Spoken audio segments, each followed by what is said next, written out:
Welcome to today's Seidokan Saturday.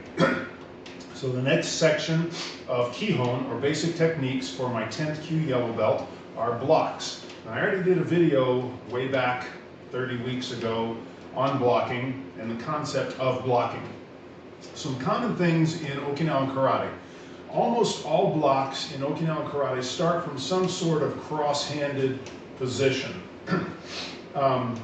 The idea being to move from the center outward, okay? To move away from the body. So I'm moving my body offline from an incoming attack and at the same time blocking. So I'm moving from the center outward.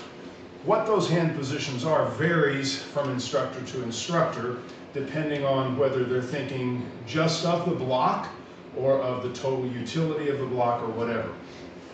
Some will start from here and then block, depending on what the block is. The way that I teach it incorporates a lot more than just the blocking, which again, if you go back to the old video, you'll see. I teach what's known as the 8-point blocking system. Now, 6 of those technically are the Seidokan blocks, and the other block that I use, the other 2 blocks, right and left, are not technically Seidokan because they come from the outside inward, but it's the Soto Uke, Ude Soto Uke, outside of the arm block, which is not technically a Seidokan movement, but you'll see it in some of the Seidokan forms. You'll see it also as a hammer fist, and this is an important key that when you remember that blocks are not just blocks, but that they are strikes or joint breaks or other things, then the way that I teach the prep hand will make sense. So the prep hand, let's start with the 8-point blocking system. In my old Kempo system, it was simply one-arm movements that were taught with fairly large sweeping movements. And it's this kind of a movement that gets sort of a bad reputation in the blocking only, because in reality, if I'm defending myself, I don't have time to pull my arm across my body or scoop in a big scooping motion. I'm going to make pretty much a short, quick movement out of that block. So understanding, and again, go back to the original video and you'll get more of the concept behind the blocks.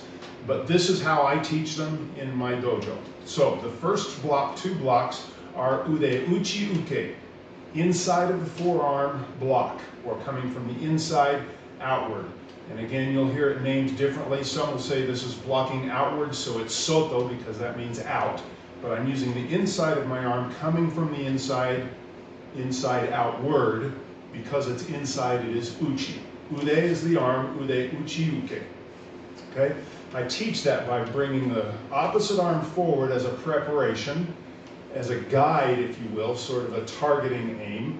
The right arm comes under for the number 1, Ude Uchi Uke, and as the hands cross, and again the Hikite, this hand twists here. Now in combat, that might be all I use, with a little bit of a hip hop to give power and speed to the movement. This full movement incorporates, as you may notice, an arm pull, an arm break. Also, because I'm moving from my body forward, it becomes a strike to the front. So there's a lot incorporated within this block. Straight arm forward, as if grasping, my hands are semi-relaxed, but in a fist, pulling down, which makes my arm go forward. If I just scooped, it would be easy to bring the arm outward from out back, or straight across, or be too tight. This arm also aids as a teaching mnemonic to bring the arm forward. Then the opposite arm extends, Uchi Uke. Okay? Ude Uchi Uke. The first 2 blocks as I teach them. The elbow is in more than the fist coming outward, so the elbow's locked right at the rib. We never want to block outside of the rectangle of our body that we're protecting. So there's no need to swing my arm way out to the side. Okay? Number 1, Uchi Uke. Number 2, Uchi Uke. The second 2 blocks, numbers 3 and 4 in the 8-point blocking system, are the ones that are not technically Seidokan. But again, I start with my opposite arm reaching forward as if to grab, with my right arm coming back, pulling in as I rotate forward and inward with the outside of my arm, so ude soto uke. Then I extend, prepping for the opposite side. Number 4, soto uke with the left arm. Okay? The next 2 blocks are the age uke, or the high block, or the rising block. And again, we don't want to bring our arm in an arc, which is the natural movement of the arm. We want to press forward. And so I use a guide hand forward, which can also be grabbing, raking the face, blocking the vision, palm healing the nose, whatever you want to think of it as. Starting coming through the middle of my body here. We don't lift with the elbow because that's a weak movement using just the deltoid muscle. We use the upper pectorals and the deltoid in combination. Gives it a lot more strength, plus you can see there's a hidden punch in here, and then up and forward with a 45-degree angle. My biceps are about fist distance from my cheekbone. I have an angle, and I'm forward and away from my body with my fist farther forward than my elbow.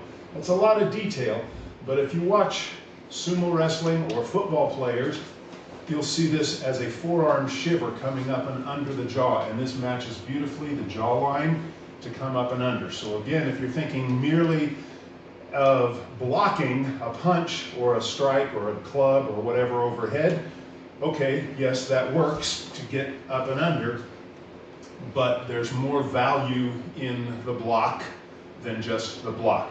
There's the arm break, the punch, the strike with the forearm, and so forth. So again, number 5, age uke, coming through the center, again that crossing hands position, up and forward, ending cheekbone to biceps, fist forward at the elbow, to the opposite ear, covering the top of my head. Then as I come down with this one, the number 6, age uke, up and across the same way. The last 2 blocks are the geran barai, or the low sweep. Now it's barai instead of uke. Barai comes from harau, which means to sweep, so it's a sweeping motion. Again, we cross arms. This is known as the universal block position in Kempo. It kind of covers you up. From here, coming down and forward, ending up just at the side of my hip, out in front, away from my body, not back here, out from my body. Everything moves from the body outward, from my opposite ear, in and down. We don't make a big circling sweeping motion. We come straight up the body, bringing the elbows tight, covering the center, down and forward. That's number 7, right hand, geran barai. Number 8, left hand, geran barai. There's always the hikite, there's always the preparation hand, and again, just the preparation for the block. If I come to this position forcefully, there's a low punch here and a block for a higher gate attack here, block, and then this can be obviously a strike, and if I turn it forward, it can be a strike into the body or the groin. So there's a lot within the blocks. Let's go through all 8 blocks now. Number 1, uchi uke. Number 2, uchi uke. Number 3, ude soto uke. Number 4, soto uke with the left. Number 5, age uke, rising block. Number 6, same thing with the opposite hand on the left. Dropping the left hand, come across with the right. Number 7, geran barai. And number 8, left hand, geran barai.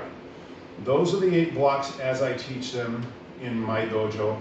Again, the soto uke, the outside in, number 3 and 4 blocks, not technically Seidokan because they don't come from the center out, but it completes the 8-point blocking system, and they are very useful for a variety of purposes. Start with those. Next week we'll add them with the stances that correlate to the blocks, and we'll go through all of the kihon for the yellow belt as a set for practice. Again, as always, thank you for joining, and until next week, keep practicing.